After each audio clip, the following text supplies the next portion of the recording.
Evening, everybody. Thanks for coming out tonight.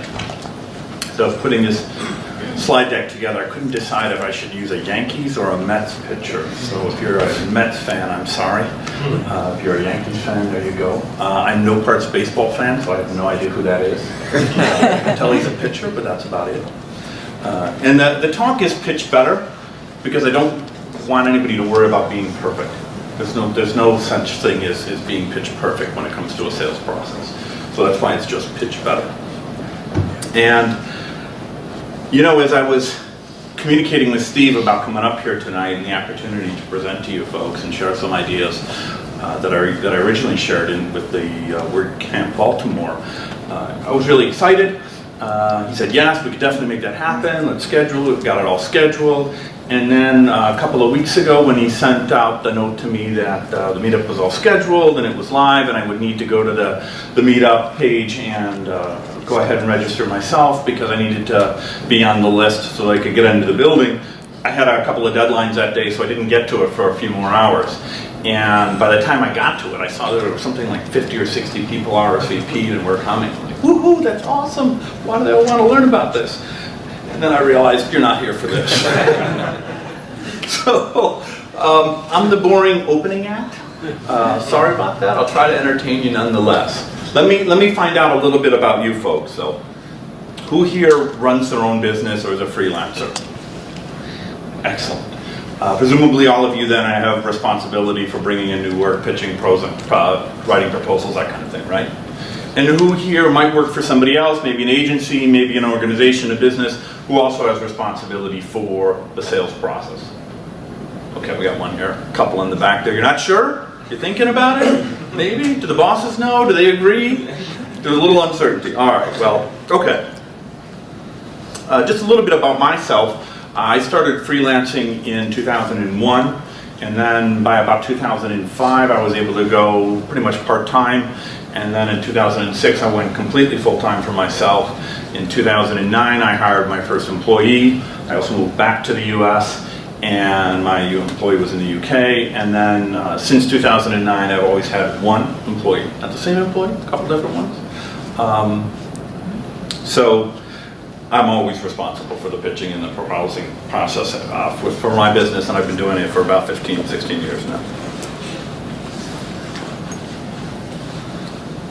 Who knows these two guys? Who knows who they are? Anybody? Yeah, Lauren does. Lauren's the gal that works with me. So that's Bill Caskey, the older gentleman, and Brian Neal. And these two guys are out of Indianapolis, and they run a sales podcast called the Advanced Selling Podcast.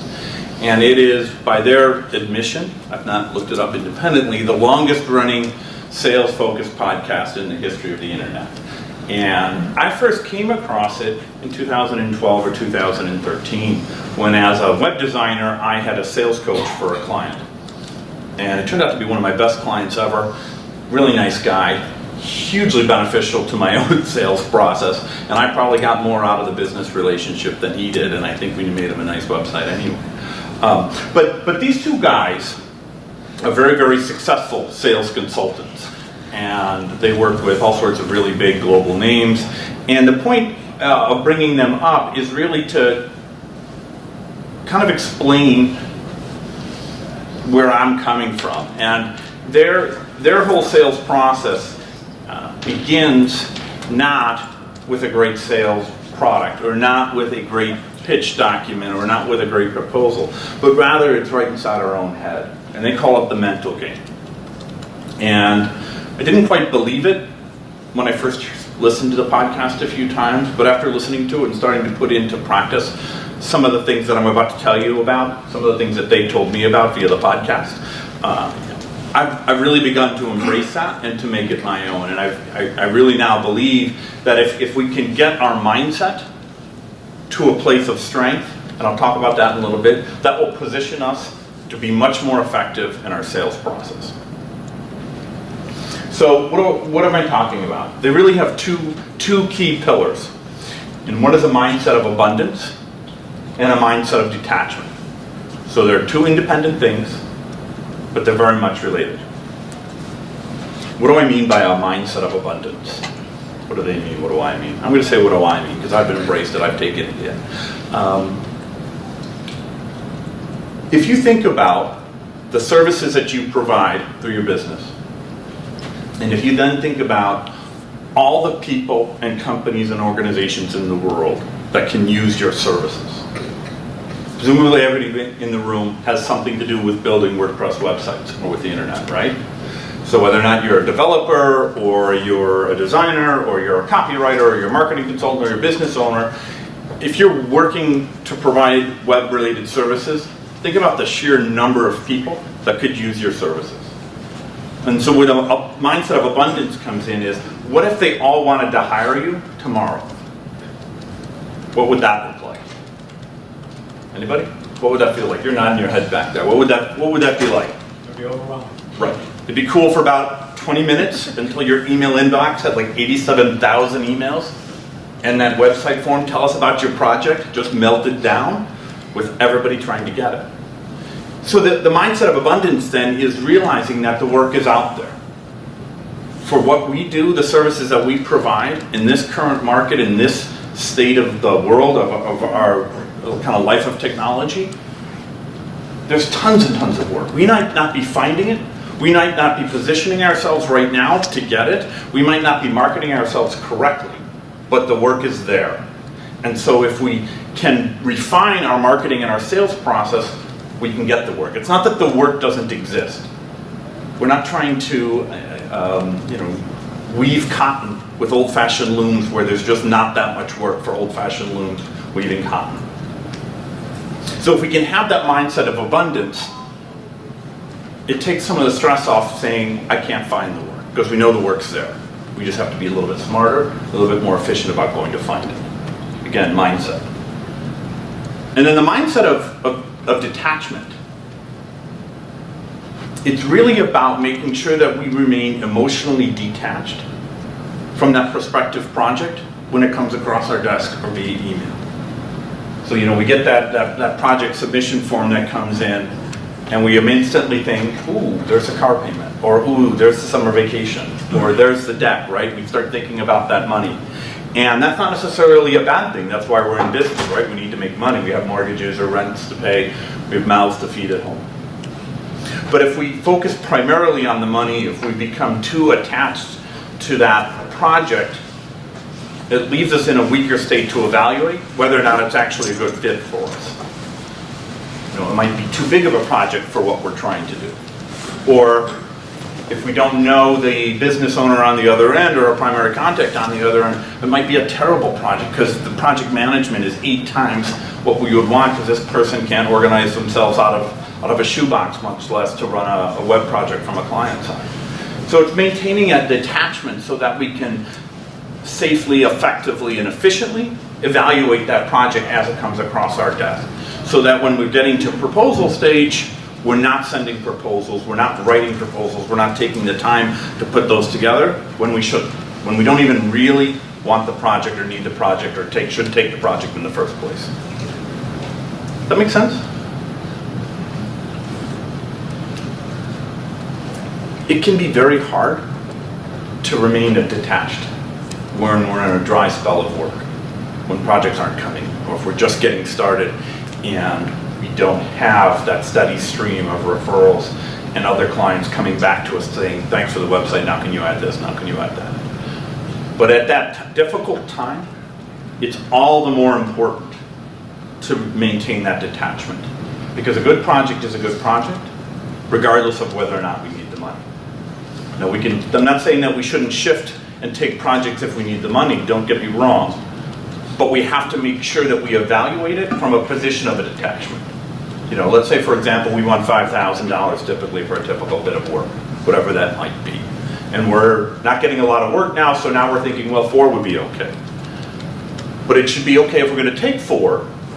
All the other parameters should line up, right? That we want the kind of client we want to work with. We want the kind of work we want to have. We want the kind of system and workflow that we're going to have. And then we're adjusting money. We're not sacrificing everything just to get the 4,000. Does that make sense? So it's maintaining that detachment, realizing that money is absolutely important, but it's not everything.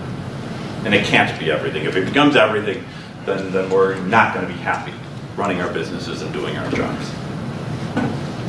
And the one other really strong benefit of a mindset of detachment and a mindset of abundance is it makes us a lot easier, makes it a lot easier for us, excuse me, to project an air of success, an air of happiness, an air of professional comfort with where we are. And that's important going the wrong way. Because people like working with a successful person, right? We meet somebody in a work environment, whether it's networking or whether it's this meetup or it's a prospective client meeting, and we say, wow, that person, she really had her stuff together. She was smart, she was switched on, she knew exactly what she wanted, she was open to feedback, she had her own thoughts about where to go, but when we suggested some constructive criticism and maybe some other ideas to think about, she was willing to take that on. Wow, she's really together. She's the kind of person we want to work with. Part of that is confidence.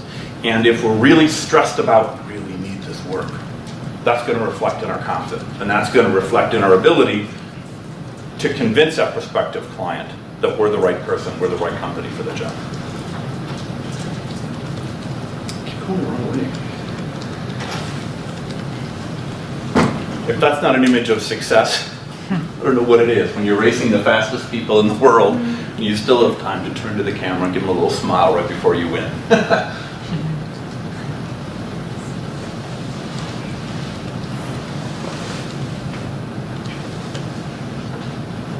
So once we have this mindset of abundance, this mindset of detachment, we have this healthy perspective from which we can begin to think about sales process. Then and only then are we really ready to get into the sales process. We're really ready to start to talk to prospective clients about their needs and to know whether and to explore whether or not they're a good fit for us and we're a good fit for them.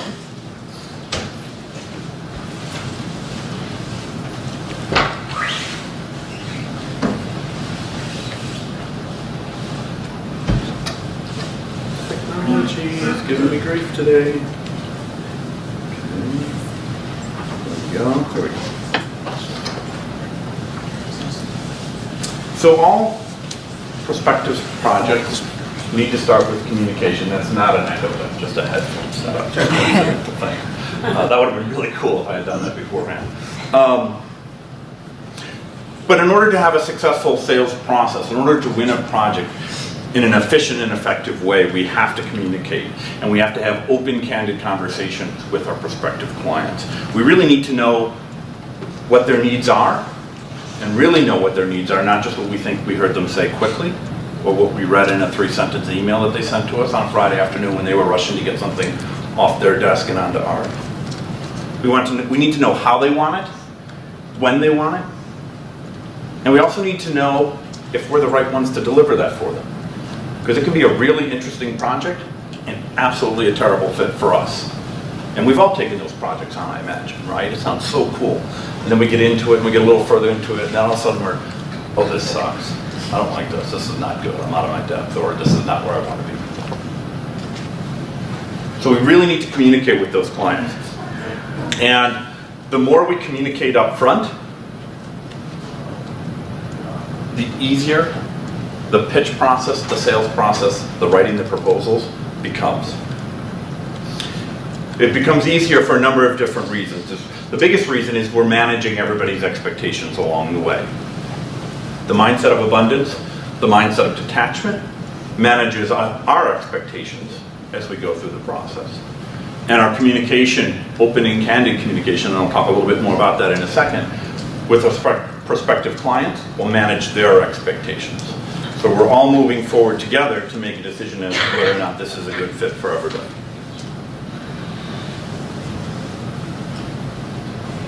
So we need to communicate early, we need to communicate clearly, and we need to communicate nicely.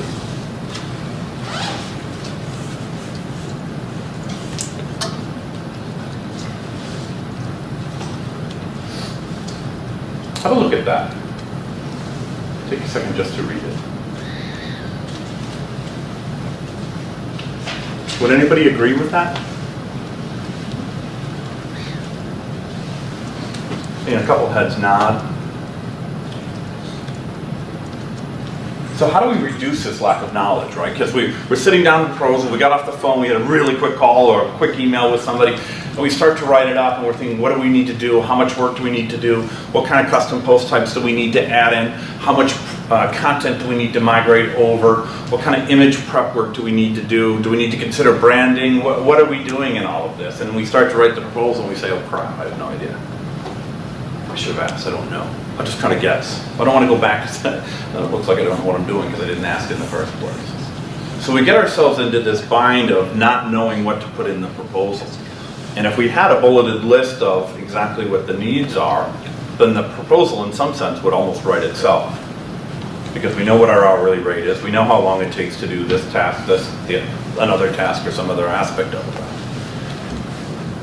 it. So I'm a big fan of the good old-fashioned telephone for having conversations with prospective clients. And while ideally it's great to meet up over coffee or a beer to talk about a prospective client, how many of us are remote employees? We're remote, we run our businesses out of our homes and we work with customers and clients all over the country, if not the world, right? So you're not exactly going to head down to have a coffee with somebody in Texas tomorrow afternoon. So we can use the phone, or we can use Zoom, or we can use Skype, or we can use anything where we can have voice.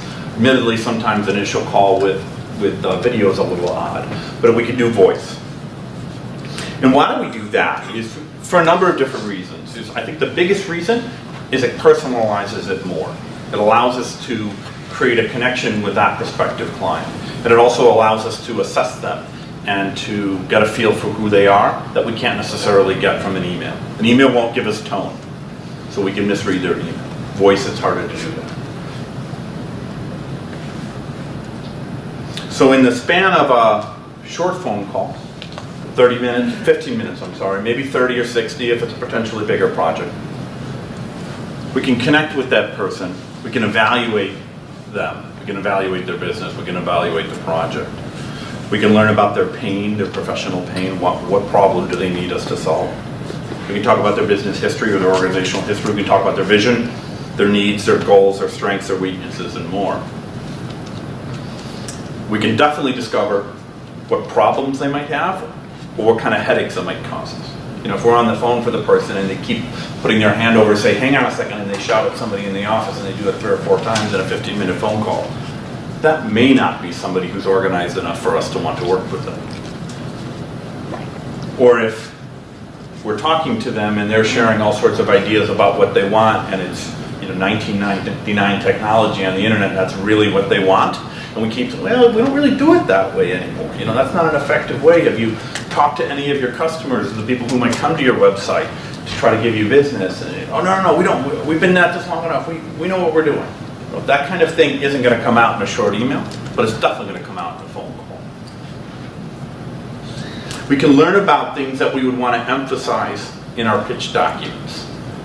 Or put in caveats, right? So if we know that they have a WordPress site, but it was built in 2008, and they have 1,500 blog posts and 800 pages, okay, we might want to think about adding a little bit extra time into our budget for data migration or any other issues that come up. If they really talk about, well, I really want to make sure that I don't look like everybody else on the block when you launch my website, we can pay attention to those things that we hear, we can take notes, and we can make sure that that makes it into our proposal, right? So they're telling us things that matter to them, and then when they read our proposal, they're reading the same words that they told us about what matters to them.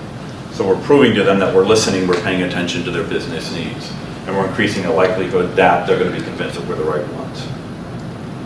And by spending this amount of time on the phone, we're reducing that guesswork. When we finish that call, we should be able to write the proposal and not have a lot of questions.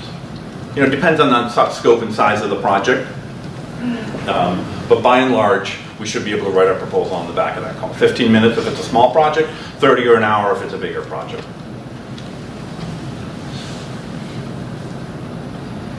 We always have to talk money. Who likes talking money with prospective clients? Nice, I like you. Why do we have to talk money? I'll answer it. Yes. There's a lot of workers out there. Nobody wants to pay. So once you talk money, 90% of people, oh, talk more later. So money is just. It makes it real. And I mean, from a somewhat selfish standpoint, if they only have $5,000, we might want to work with them still. But if they're willing to spend 15 and get a more advanced build, a bigger project, we'd much rather do that. So we don't want to sit down and write the proposal for 15,000 when they've got 5. It still might be worth doing at 5 depending on what the needs are. But we don't want to waste the time and energy to write a $15,000 proposal for $5,000 worth of budget. Because it's going to show that we weren't listening and we wasted the time to write the proposal. Conversely, if they have 15,000 and we write them a 5, we've now got to go find 2 more projects to get that same budget when we could have done one or bigger build. And I'm not saying we're going to sell them $5,000 worth of work for 15,000. I'm just talking about if we can know where they're coming from, we can make sure that our proposal fits that needs. Or we can also tell them, you know what, that's not a good fit for us. We're not going to take that on, that's not right. But we always have to talk money. And we also have to talk money so that we can manage their expectations. We don't know what they're thinking money-wise unless we ask them. And if we think about the way that we're going into our own sales process, as a buyer, right? We're going to buy a car. And we're all heading out to the car lot. I tend to buy used, 1 to 3 years old. And I'm thinking 10 grand, I'm going to get a Ferrari. And that's my mindset, right? And of course the car dealer is thinking 10 grand, you're not going to get a Ferrari. You'll get the left wheel off a Ferrari, but that's about it. So we might have a great deep conversation at this car dealership. I'm thinking, great, I'm going to come back tomorrow. I'm going to bring him my 10,000. He's going to show me the number. I'm going to buy the Ferrari and drive home. And the same kind of thing happens with web clients, right? We get done, we're thinking, this is awesome. This is a 7,500 project build. This is just what we need. It's great. And because we didn't talk money and they don't know, they're thinking 3,000. We send them the proposal. Now they've got 2.5 times what they were expecting. Is it a reasonable number? Heck yeah, it's a reasonable number, but we didn't manage their expectations. And in the span of a very short phone call, we can talk about that. And we could say it in a nice tone. You know, we can even say that it's awkward.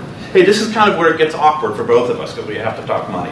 Do you like talking money? Yeah, no, I don't either, but I've got a mortgage payment due at the end of the month, so I kind of do need to talk money. So, you know, what are you thinking money-wise here? What's your budget for this? Do you have a budget? Well, no, we've never really done this before, so I'm not really sure. My boss just told me to go out and find quotes. I'm like, all right, well, you know, ballpark, if you talk to anybody else, well, I've got nothing. I'm like, okay, well, let me tell you what we are. Here's what you've told me. Now that's really hard, but if you add them all up, it's a bit of work. It's probably 3 to 5 days, maybe it's 8 to 10 days, whatever it is, right? Putting it in a sync isn't hard.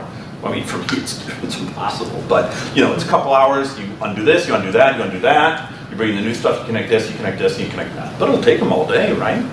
Because it all adds up. So if we can break that down and go back to that client, right in that phone call, like, look, I'm just ballparking here, but this is a few hours, this, that, we've got to connect this, we need to do that. Okay, we're up to 2 days. Our day rate's this. Are you thinking that? Wow, no, the boss would never let me spend that. Or yeah, that's cool, we could probably do that. Correct.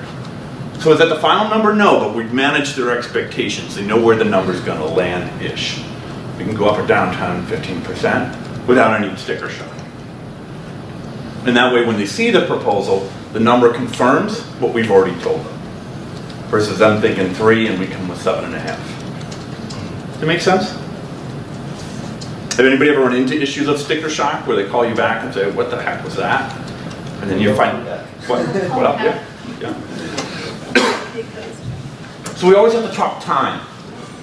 We have to talk time in a couple different ways. We have to know their business schedule, right? So if we're talking to an accountancy firm in November and they sign the contract and we can build them a website, we know for darn sure, come the 31st of December, we're not going to see them for 3.5 months.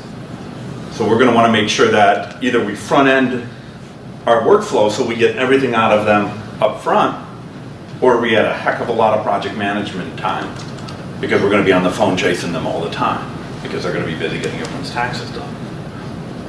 You might want to ask, hey, is there a big anniversary or a big celebration in your business schedule that we need to have this website up by? Because they might not be thinking that. You know, we know how long it takes to build it, they don't. So, oh, we know in May, and okay, you know, then we should have your website done by May if it's your 50th anniversary. We should have it done. Can we do that by then? Yeah, of course we can do it by then, but it's good to know, right? So when they say, yeah, we'll get you content by mid-April, I'm like, well, we might want it a little bit before that kind of thing. It's also really helpful to know what they're doing work-wise. so that you can control your own workflow, right? If you know that they're going to be busy at a certain time of year, you're not going to get the content when they tell you they're going to give you the content. No one ever gets content early. Has anybody ever had a client deliver content early? You win, sir. You win. Did they owe you money? I mean, aside from the project, how did that happen?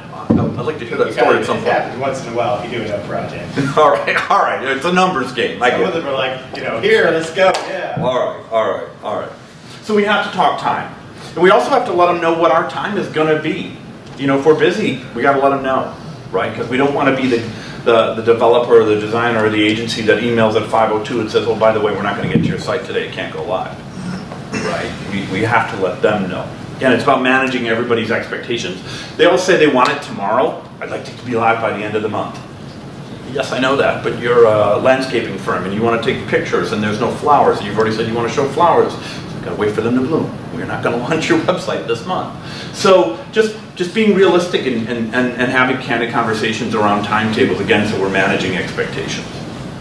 And if they're telling you, no, it has to go live today or this week or this month, and we're going to have a photographer out and the flowers are going to bloom, that's a sign that you shouldn't write the proposal, right? That's not a project that's going to go ahead.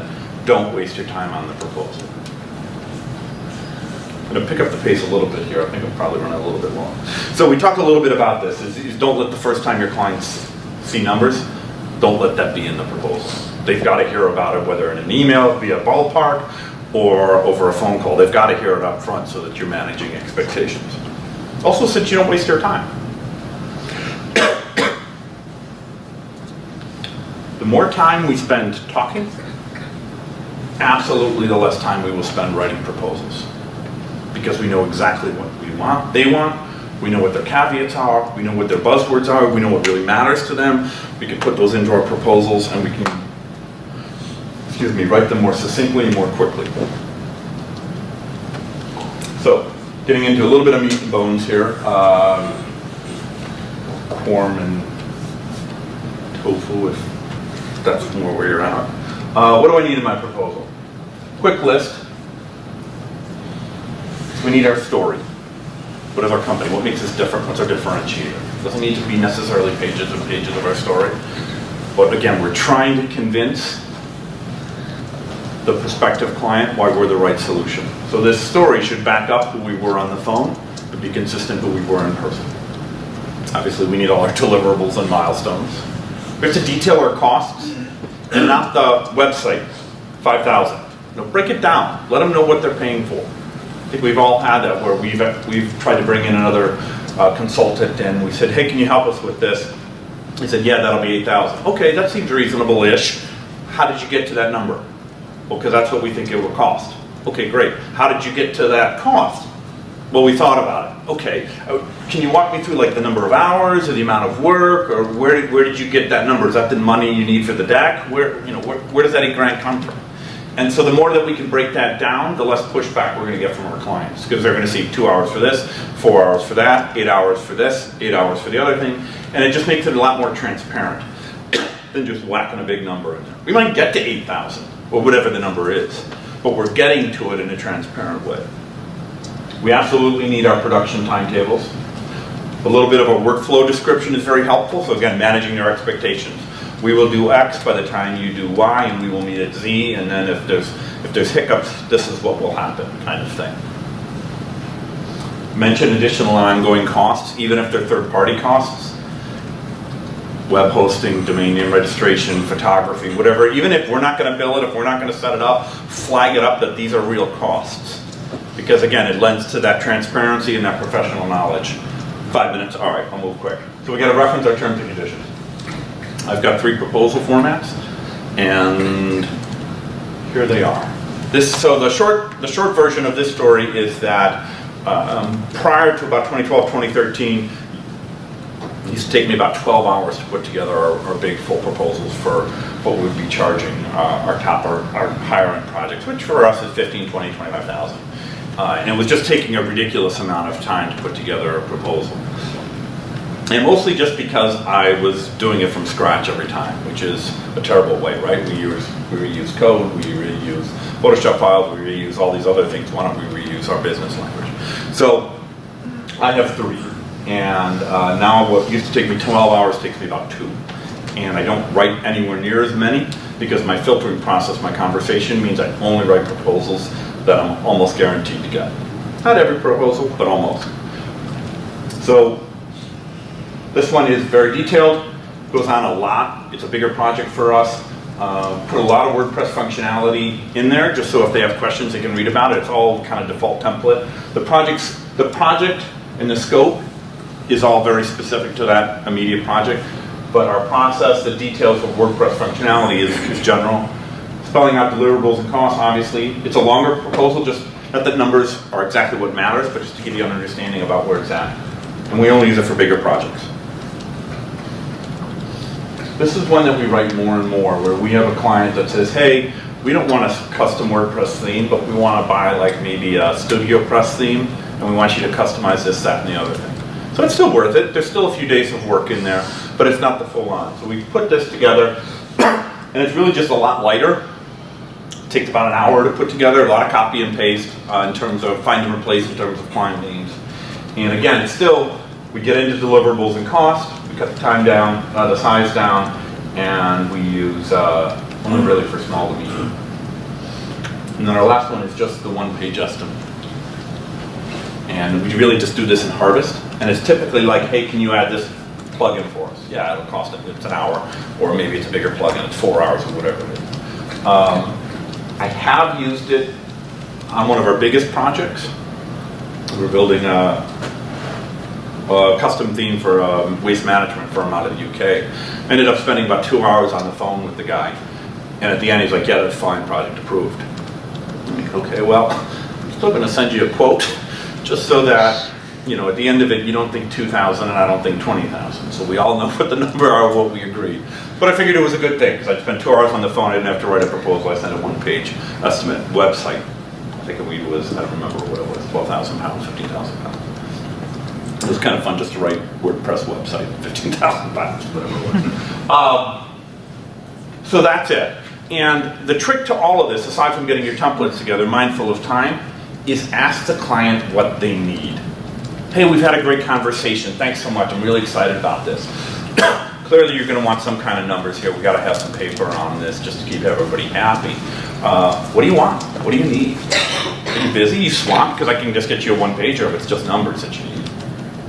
No, I should probably read something. All right, maybe 2-3 pages? Yeah, just enough that I could kind of show the boss and stuck in the file. I'm not really going to read it, but I just need something that makes it look like the boss, so it'll sign up. Great, okay. Or they might say, you know what, I really need the full on, the boss really likes to read. Okay, great, I'll do that. But ask. So don't send them the 12-pager, even if it's a bigger project, if they only want 3 pages. Why spend 2 to 3 hours on a proposal when they're going to give you the work for an hour? You just ask. Just ask. And they might say, no, this is fine, just on the back of the phone call. Don't ever do it just on the back of the phone call. Always have some kind of numbers. Again, just, they're always going to think it's less, you're always going to think it's more. It's just the way we're wired with money. So how do we pitch and roll? How do we improve our sales process? Mindset of abundance, mindset of detachment. Have to communicate. Get on the phone and call them. It's a little weird, a little intimidating at first, but the more you do it, the more you realize it's so hugely effective. Lastly, send written proposals that fit. Thank you very much. I'll take questions.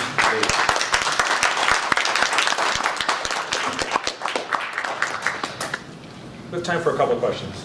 Maybe 2 questions. Do you do contracts in addition to proposals? Yes. So the proposals will set out deliverables that effectively become the statement of work. I've been on both sides of the buyer-seller process. And in one instance, I was on the seller side. And what we did was we put our RFP together, sent it out to 3 or 4 studios that we thought were highly qualified. But we wanted them to tell us what their cost was. We never said at all what our budget was. What do you think about that kind of, you probably don't like it, but how do you work with that kind of situation? For me, we want to keep this an even. Yeah, for me, it's a flag of consideration. What else is in the RFP? I won't submit a proposal on the back of an RFP unless I talk to somebody. Right, well, And depending on that conversation, that will let me know. And if Right. you get somebody on the phone, you say, can you give me a ballpark figure? And you try to push, if they push back on it, no. It was a very complete RFP. It was a solid project. And you could tell, if you got this, she's like, wow, these guys know what they're doing. right. So you may be okay with quoting something like that because. Yeah, it could be. It could be. I mean, it all comes down to the evaluation is Right. what's in it for me in a sense, and is it going to be worth it to put in 2 or 3 hours to get that proposal together? And if it's that tight of an RFP, and we're not telling you numbers, we want to see what you come up with, Right. well, that might be worth it, because if it's that tight. Yeah, absolutely. One more. Do you ever have an issue when you put the hour estimate with clients specifically looking at those hours and saying, oh, we can take this out, how much cheaper is that going to make it? Or Yeah, of course, but then and we lose that functionality, we don't include that. So it's not like, oh, we'll just code faster, or we'll migrate the data on super fast servers so it comes in. Well, we don't do that. So of course, if we're not going to do that, it's going to cost less. But you already said you wanted that. So if you want that, we should probably do it. So no, I don't get that kind of that. It's more like, okay, we don't want to spend that much. Let's rethink about what we need for phase 1. And I'm all about that. It's, we don't want to build what you're not going to use. So if you want all this functionality, but you're a 2-person company, that you're not going to use 90% of that, why don't we build 10% of that? Spend less money and then come back in 6 months when you've made a ton of money, you're hiring people left, right, and center, and we'll build out the rest. And that kind of transparency really helps the sales process. Awesome. Thank you. Thank you very much.